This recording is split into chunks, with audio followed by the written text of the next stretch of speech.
Hello Void, today I want to talk about leveling up in your art process. Okay, so specifically I want to talk about color and composition because those were the two things I struggled with the most when I was a newer artist. I'm going to be chugging this because it's peppermint tea and I have a tummy ache. Fun fact, peppermint tea is good for tummy aches. So composition is how your drawing, painting, artistic piece is laid out. And it's important in basically any visual medium, not even just like drawing and painting, like for photography, for like even like stage stuff, like if you're making like a scene, like if you're in filming, like there's certain ways you can make like a better composition in your visual, whatever you're doing. A good basic guideline that I personally use a ton is rule of thirds.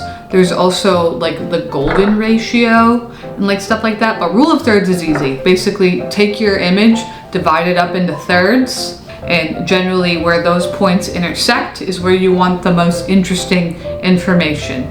Generally, like not in every single corner, but like in general, like following those lines or those intersection points is a good way to be. It doesn't have to be exactly. And then color and contrast also kind of they all play together. And once you got all of those things kind of working together, that's when your art starts getting interesting and good. And this is my year of the dragon illustration.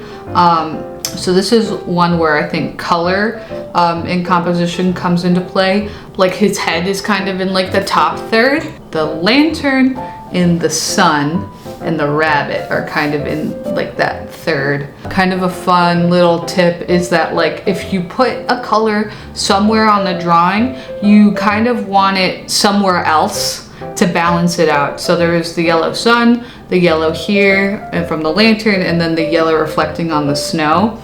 So it doesn't seem just like kind of out of place.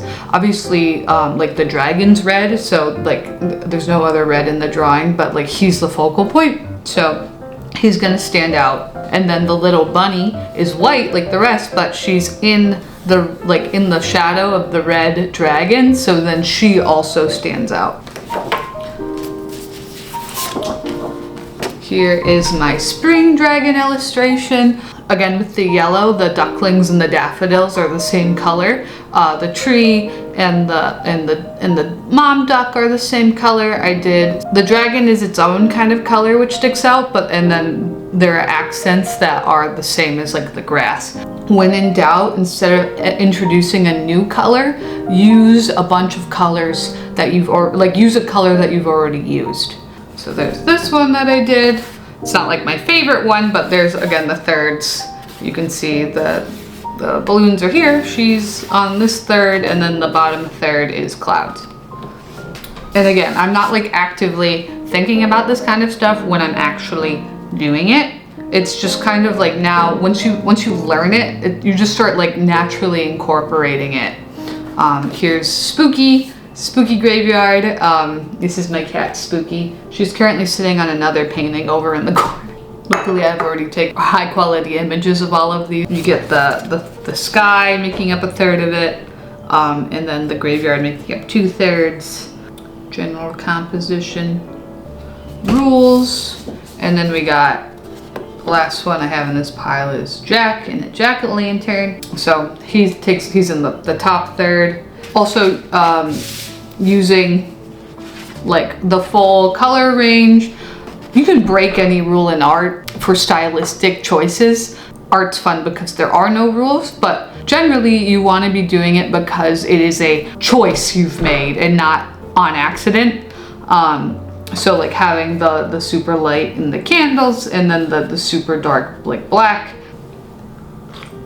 This one, her head is kind of in like the top third. There's her hand holding a dandelion, so those are like the two focal points. And then to balance it out, there is the flowers down here, which is kind of in the bottom right third focal point. And then her figure kind of like goes up. And then when I was planning the colors, so like a lot of like, okay, so if I was trying to describe to my past self on how I would pick colors, because that's something I used to struggle with. When picking colors, start with your obvious choices. Like for me, when I was thinking of this painting, I had dandelions in mind. I came up with the concept of a girl holding a dandelion, and then instead of the dandelion being the thing that's like, you know, blowing away, it's her that's blowing away. That was the original concept in my brain. So obviously yellow and white, because I wanted it to be puffy.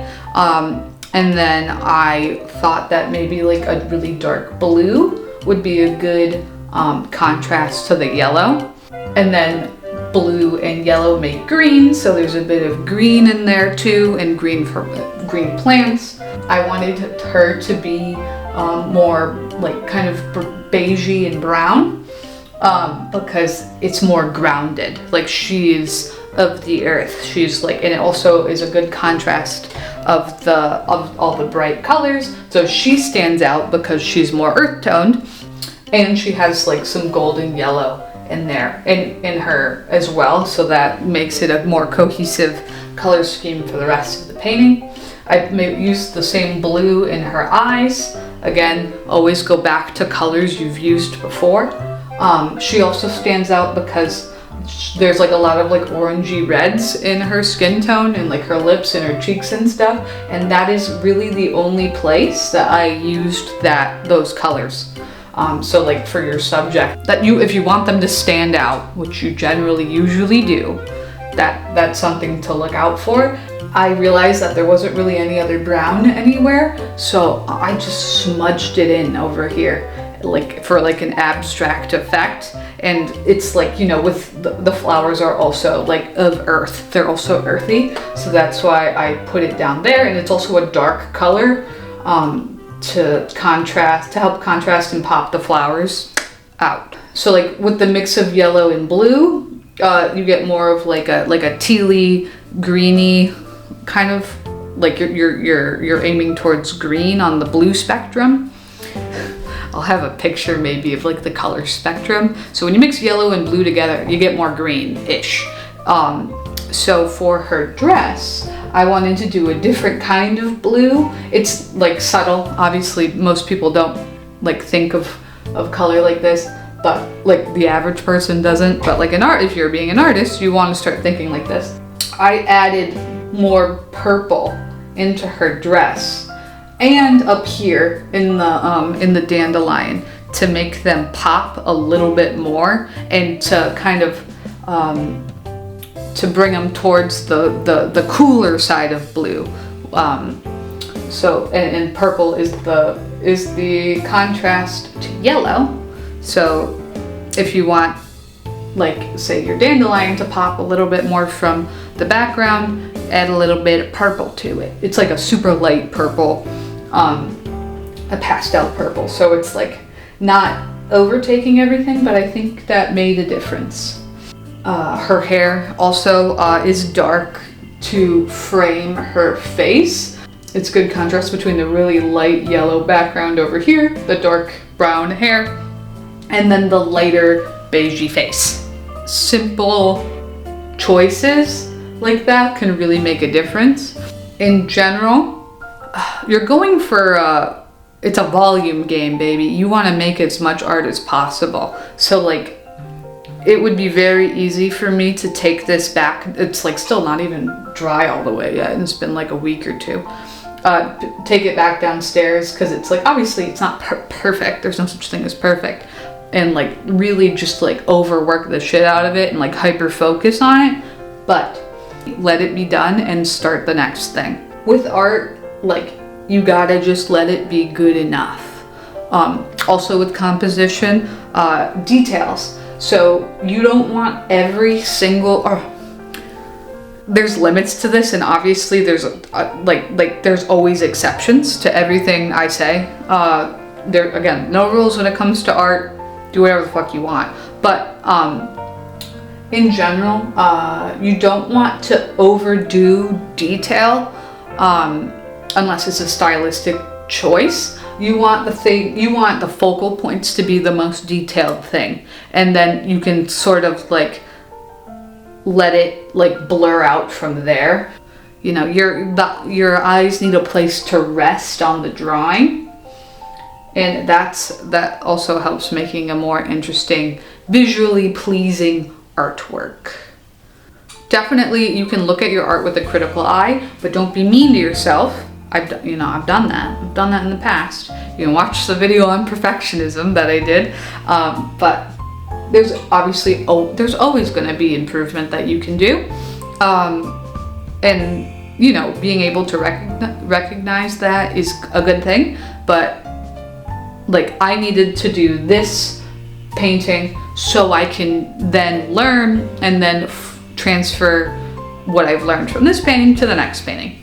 So if I were to redo it, or like if what I'm gonna take from this painting is I didn't do enough values in her skin, like her body. Like, I don't like how it's a little flat, which is kind of like a stylistic choice, because I kind of like the blend between like illustrative and like fine art painting. I'm really not going for realism in a lot of ways. I think realism can be sometimes a little boring. I prefer a style over just realism. So, but I still think there's more I could have done to make this more interesting. But it's not bad, and I still like it. And I still think it's a perfectly fine art piece with how it is. All right, so now that we've kind of broken down like color, composition, and that kind of stuff, I'm gonna walk you through this new painting idea that I have. I thought that would be fun. I came up with a concept in my little noggin for a painting, and now I desperately want to make it. So what we're gonna do is we're gonna do a planning phase. We're gonna do little thumbnail sketches. Feel free to play along if you also want to, you know, work on something. That's probably as far as we're gonna get in this video, because oil paintings take forever. But stay tuned for the subscribe if you want to continue seeing the process and how the painting's gonna turn out. Also, all of the art you see in this video is available. You can get prints and originals on my website, emmabaginsky.com. Woo! Art plug.